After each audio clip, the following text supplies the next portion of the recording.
New York office was not familiar with the Vincent Black Shadow. They referred me to the Los Angeles Bureau, which is actually in Beverly Hills, just a few long blocks from the Polo Lounge. But when I got there, the money woman refused to give me more than $300 in cash. She had no idea who I was, she said, and by that time I was pouring sweat. My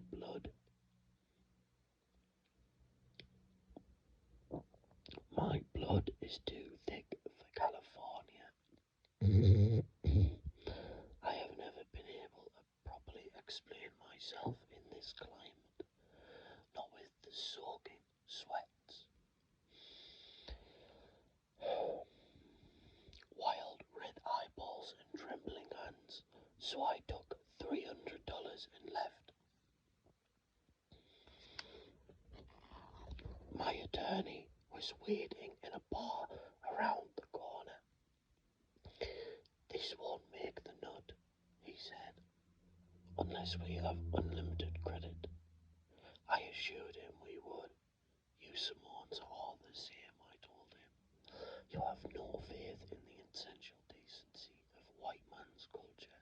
Jesus, just 1 hour ago we were sitting over there in that stinking Peugeot, stone broke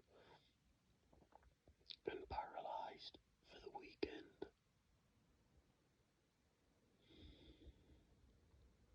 When a call comes through from some total stranger in New York, telling me to go to Las Vegas and express expenses paid damned, and then he sends me over to some office in Beverly Hills where another total stranger gives me $300 raw cash for no reason at all. I tell you, my man, this is the American dream in action.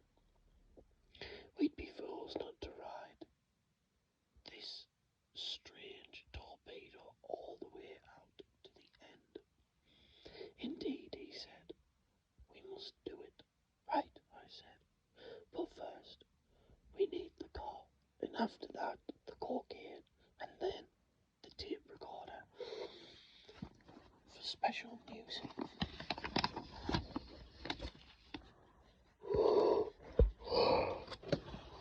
And some Acapulco shirts.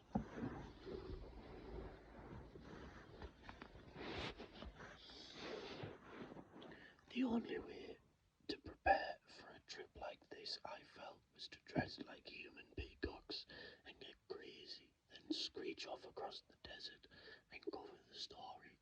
Never lose sight of the primary responsibility. But what was the story? Nobody had bothered to say, so we would have to drum it up on our own free enterprise.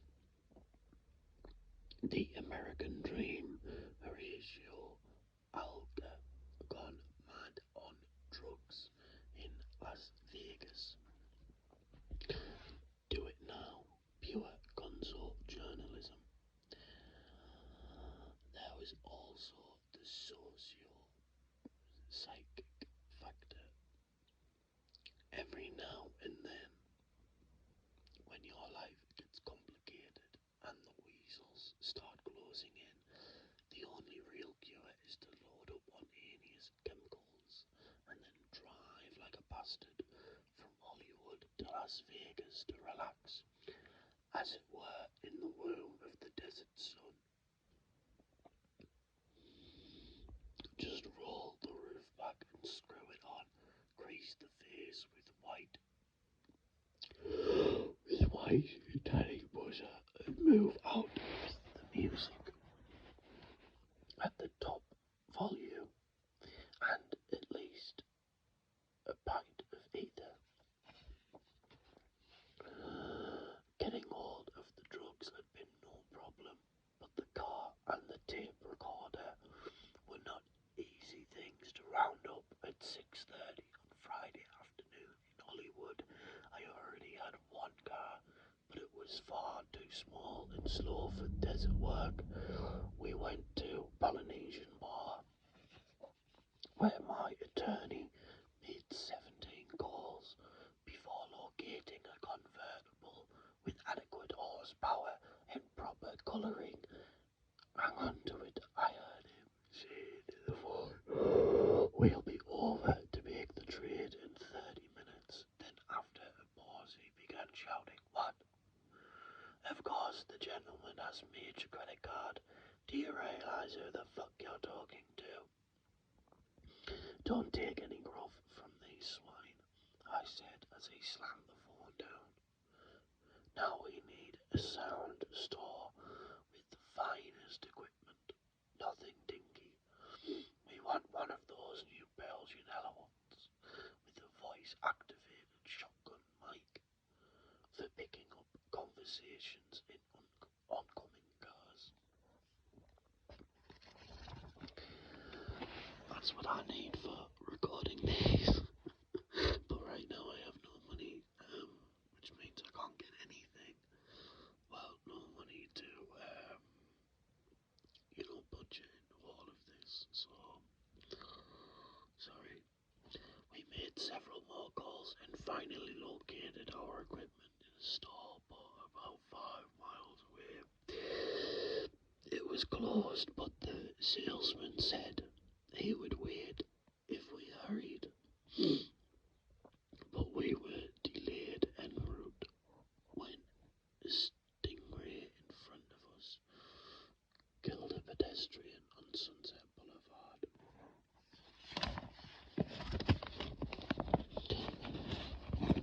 The store was closed by the time we got there. There were people inside, but they refused. To come to let the double glass door.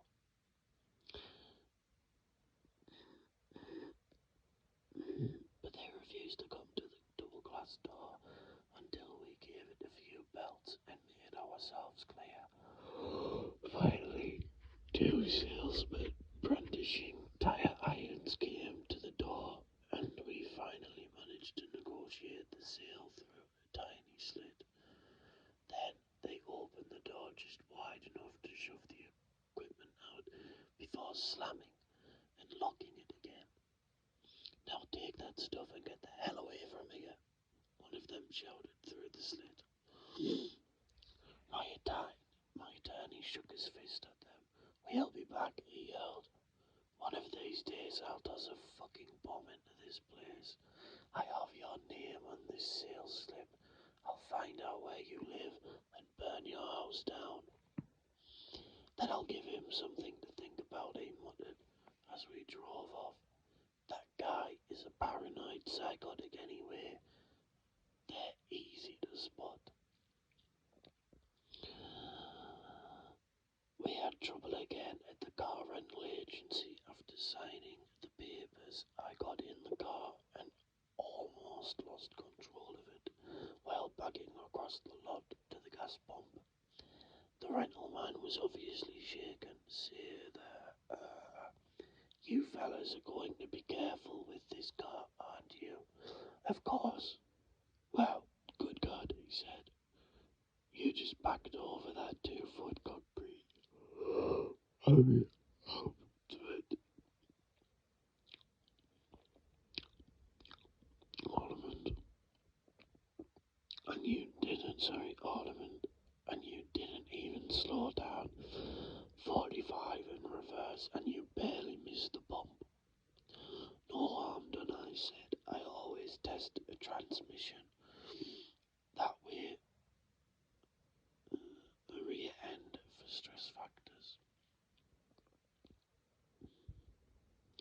Meanwhile, my attorney was busy transferring rolling ice from the pinehole to the back seat of the convertible. The rental man watched him nervously. "See," he said, "are you fellas drinking?" "Not me," I said. "Just fill the goddamn tank." My attorney snapped. "We're in a hell of a hurry. We're on our way to Las Vegas for a desert race."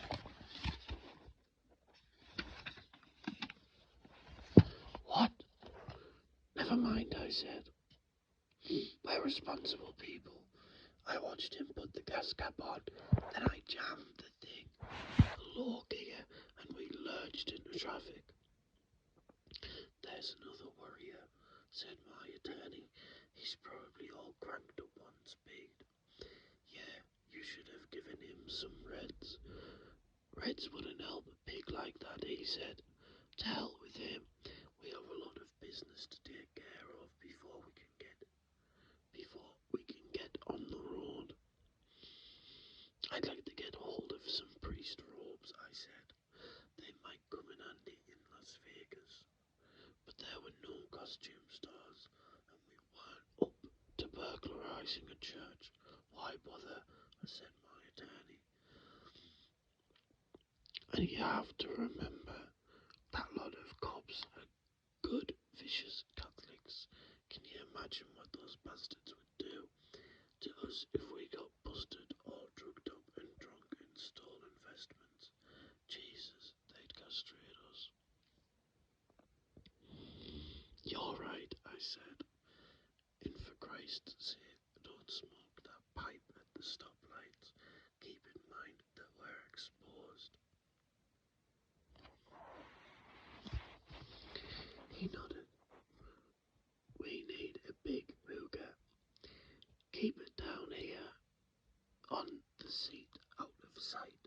If anybody sees us, they'll think we're using oxygen.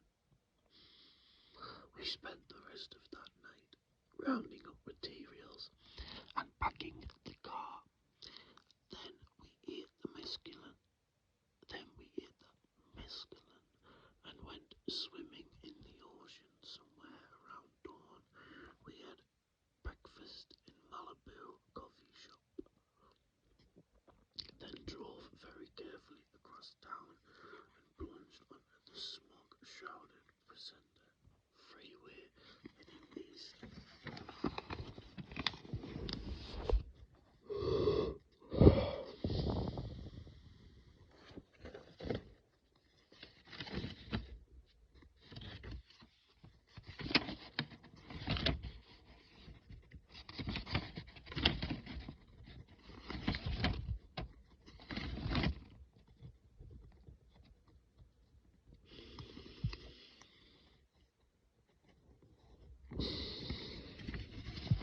Okay,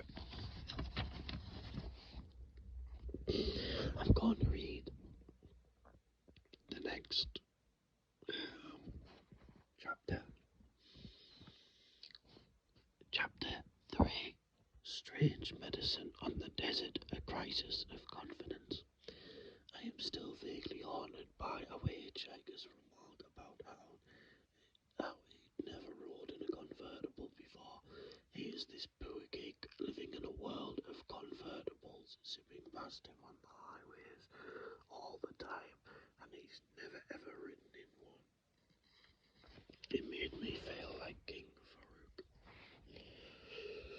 I was tempted to have my attorney pull into the next airport and arrange some kind of simple common law contract whereby we could just give the car to this unfortunate bastard. Just say, here, sign this and the car's yours. Give him the keys and then use the credit card to zap off on a jet to some place in Miami and rent another huge fire apple red convertible for a drug-addled top-speed run across water all the way out to the last stop in Key West, and then trade the car for a boat. Keep moving. But this manic notion passed quickly.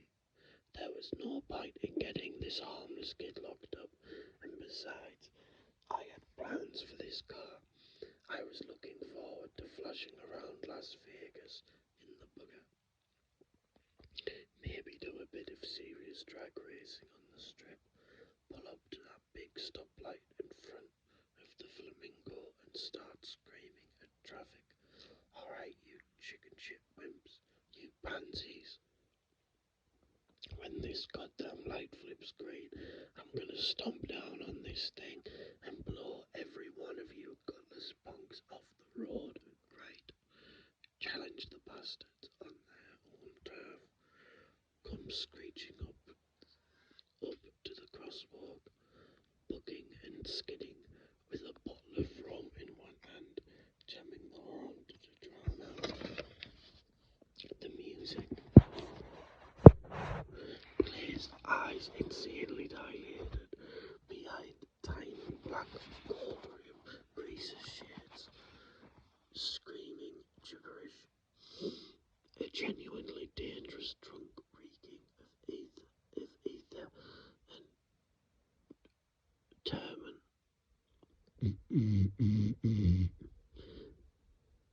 and terminal psychosis, revving the engine up to a terrible high-pitched, chattering whine, waiting for the light to change. How often does a chance like that come around to jangle the bastards right down to the core of their spleens? Old elephants limp off to the hills to die.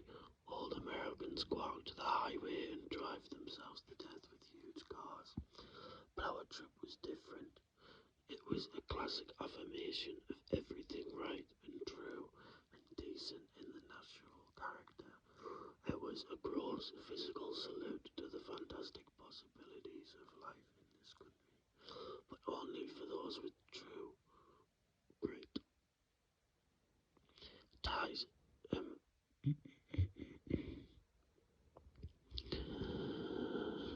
we were chock full of that. My attorney understood this concept despite his racial handicap, but our hitchhiker was not an easy person to reach, he said.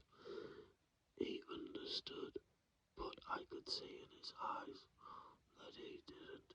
He was lying to me.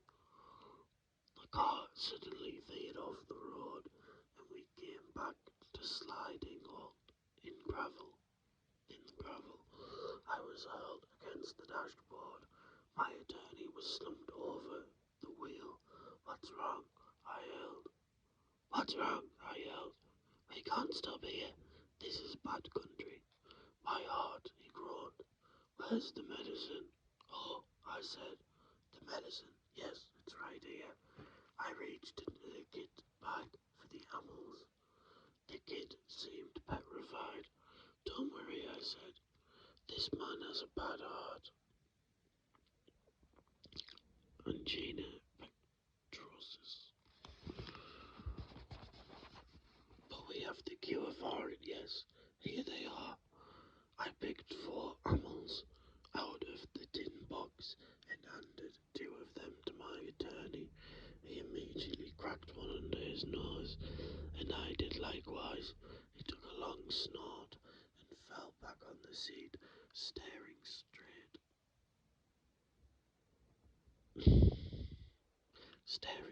up at the sun. Turn off the fucking music, he screamed. My heart feels like an alligator. Volume, clarity, bass. We must have bass. He flailed his naked arms at the sky. What's wrong with us? Oh, we goddamn old ladies.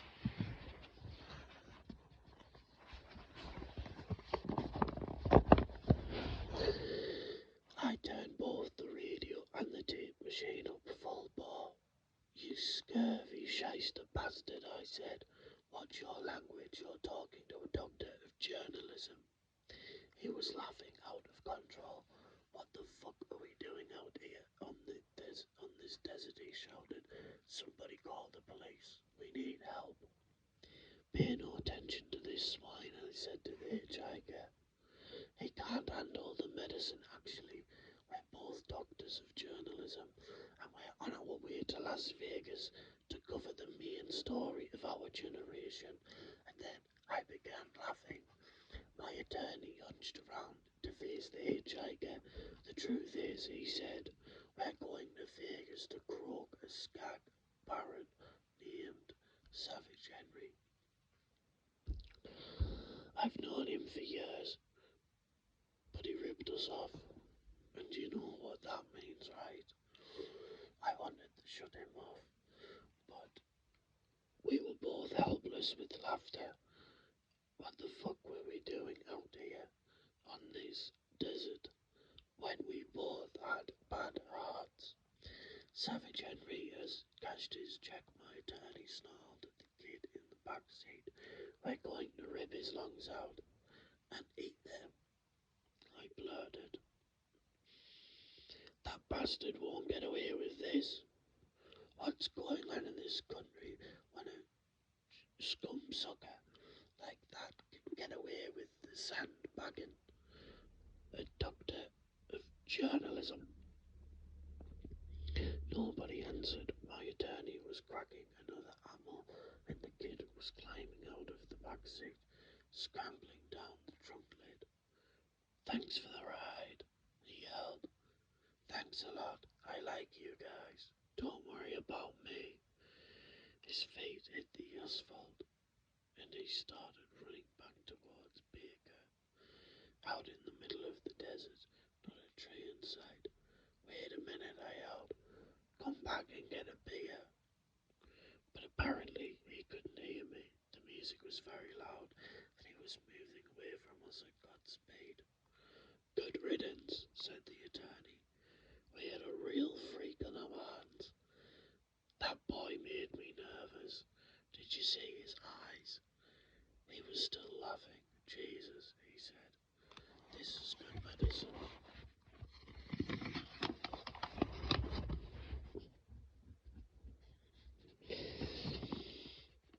I opened the door and reeled around to the driver's side.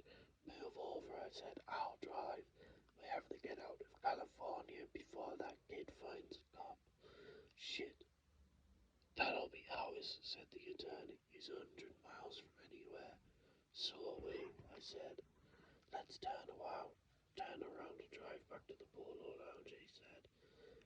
They'll never look for us there. I ignored him, opened to the dealer, I yelled. As the windscreen took over again, I stomped on the accelerator as we hurtled back onto the highway. Moments later, he leaned over with a map. There's a place up ahead called Mescal Springs, he said. As your attorney, I advise you to stop and take a swim. I shook my head.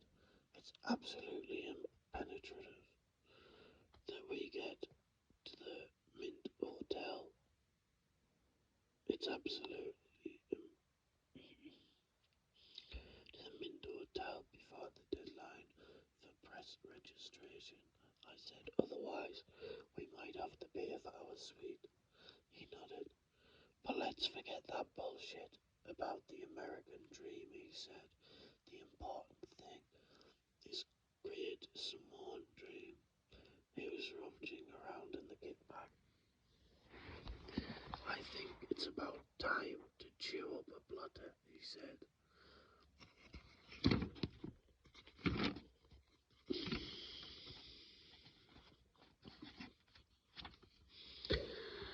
I think it's about time to chew up a blotter, he said. That cheap mescaline wore off a long time ago. I don't know if I can stand the smell of that goddamn ether any longer. I like it, I said.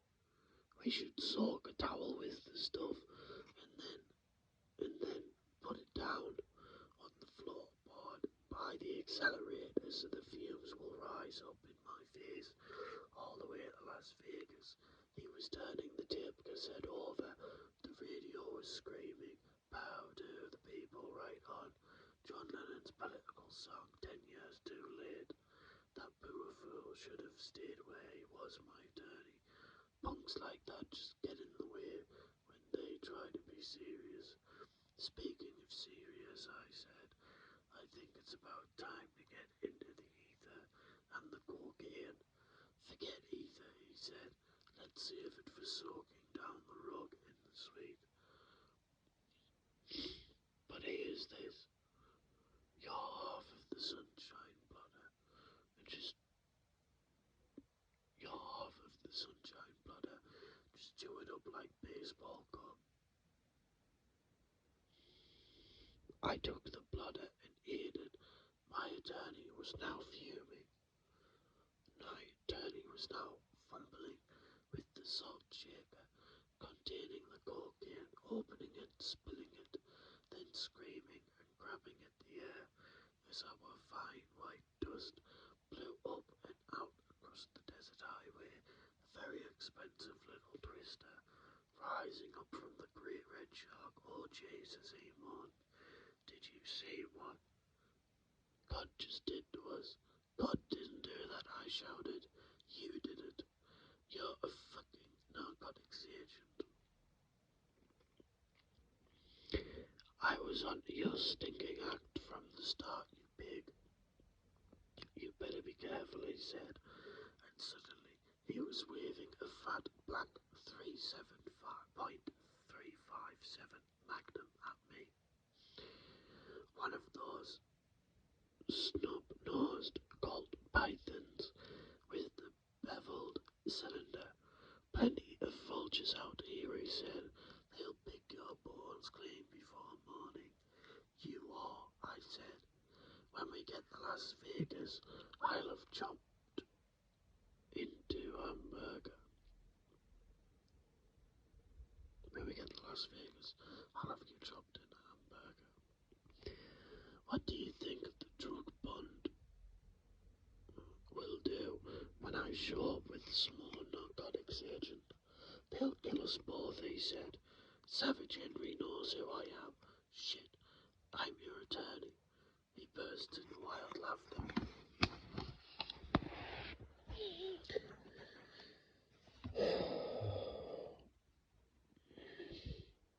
You're full of acid, you fool. It'll be a goddamn miracle if you can get to the hotel and check in before you turn into a wild animal. Are you ready for that?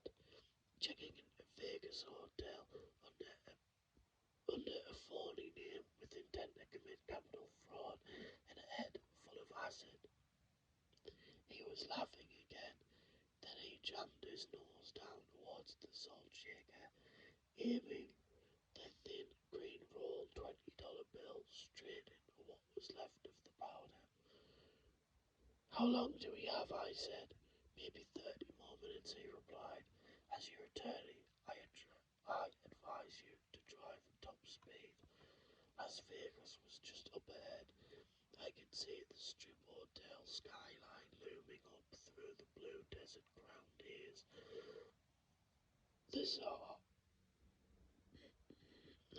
I could see the skyline looming up through the blue desert ground haze. The Sahara, the landmark, the Americana, and the ominous Thunderbird, a cluster of grey rectangles in the distance rising out of the cactus. 30 minutes, it was going to be close. The objective was a big tower of the Mint Hotel downtown, and if we didn't get there before we lost all control, that was also the Nevada State Prison, upstate in Carson City. I had been there once, but only with the prisoners. I didn't want to go back for any reason at all, so there was really no choice. We would have to run the gauntlet and acid. Be damned, go through all the official gibberish, get the car into the hotel garage, work out on the desk clerk, deal with the bellboy.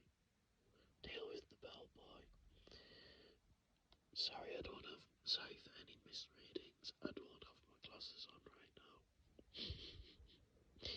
The bellboy, sign in for the press passes. All of it bogus, totally illegal, a fraud on its face, but of course it would have to be done. Kill the boy. Kill the body and the head will die. This line appears in my notebook for some reason. Perhaps some connection with Joel Fraser. Joel Fraser. Is he still alive? Still able to talk? I watched that fight in Seattle horribly, twisted about 4 seats down the aisle from the governor. A very painful experience in every way, a proper end to the 60s. Dimly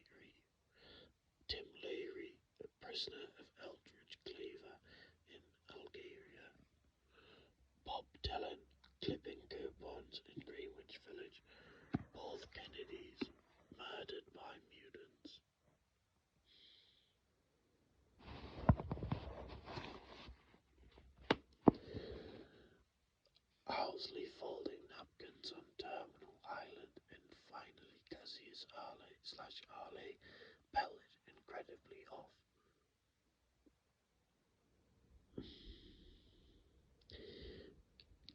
Finally, Cassius/Arley pelted incredibly off his pedestal by a human hamburger, a man on the verge of death. Joe Frazier, like Nixon, had finally prevailed for reasons that people like me refuse to understand, at least not out loud. But that was some other era, burned out and long gone from the brutish realities of this foul year, our Lord 1971. A lot of things had changed in those years, and now I was in Las Vegas as motorsports editor of this fine, slick magazine that had sent me out here in Great Red Shark for some reason that nobody claimed to understand. Just check it out, they said, and we'll take it from there. Indeed, check it out. But when we finally arrived in the Mint Hotel, my attorney was unable to cope artfully with the registration procedure. We were forced to stand in line with all the others, which proved to be extremely difficult under the circumstances. I kept telling myself, be quiet, be calm, say nothing, speak only when spoken to, name, rank, and press affiliation, nothing else. Ignore this terrible drug, pretend it's nothing, it's not happening. Ignore this terrible drug, pretend it's not happening. There is no way to explain the terror I felt when I finally launched up to the clerk and began babbling. All my well-rehearsed lines fell apart under the woman's stony glare. Hi there, I said. My name is, Raoul Duke. Yes, on the list. That's for sure. Free lunch, final wisdom, total coverage, why not?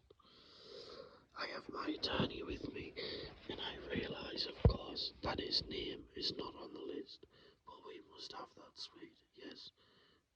This man is actually my driver. We brought this red shark all the way from the strip. And now it's time for the desert ride. Yes, just check the list and he'll say, don't worry, what's the score here, what's next? The woman never blinked. Your room's not ready yet, she said, but there's somebody looking for you. No, I shouted. Why? We haven't done anything yet. My legs felt rubbery. I gripped the desk and sagged towards her as she held out the envelope, but I refused to accept it. The woman's face was changing, swelling, pulsing. Horrible green jowls and fangs jutting out. The face of a Maori eel. Deadly poison. I lunged backwards into my attorney, who gripped my arm as he reached out to take the note. I'll handle this, he said to the Maori woman.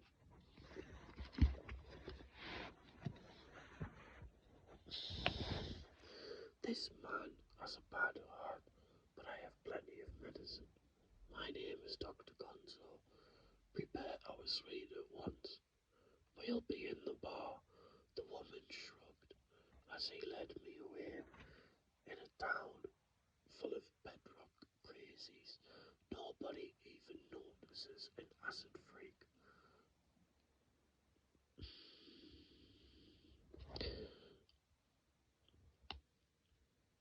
We struggled through the crowded lobby and found 2 stools at the bar. My attorney ordered 2 Cuba libraries with beer and mescal on the side, and then he opened the envelope. Who's Lacerda? He asked. He's waiting for us in a room on the 12th floor. I couldn't remember Lacerda. The name rang a bell, but I couldn't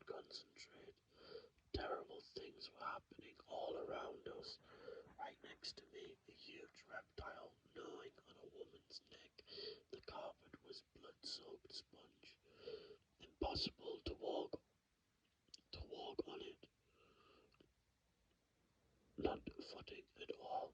Order some golf shoes, I whispered. Otherwise we'll never get out of this place alive. You notice these lizards don't have any trouble moving around. This mug, that's because they have claws on their feet. Lizards, he said. If you think we're in trouble now, wait till you see what's happening in the elevators. He shook off his Brazilian sunglasses. I could see he'd been crying. I just went upstairs to see this man, Lacerda, he said. I told him we knew what was up to. He says he's a photographer. But when I mentioned Savage Henry, well, that did it. He's freaked. I could see it in his eyes. He knows what to him. Does he understand we have magnums? I said, no. But I told him we have a Vincent Black Shadow that scared the piss out of him. Good, I said. But what about our room? In the golf shoes. We're right in the middle of a fucking reptile zoo. And somebody's giving booze to these goddamn things. It won't be long before they tear us to shreds. Jesus, look at the floor. Have you ever seen so much blood? How many have they killed already? I pointed across the room to a group that seemed to be staring at us. Holy shit, look at that bunch over there. They've spotted us. That's the press table, he said. That's where you have to sign for our credentials. Shit, let's get out. Let's get it over with. You handle that and I'll get the room. Okay. Hey guys, I'm sorry for my terrible reading. That was chapters 2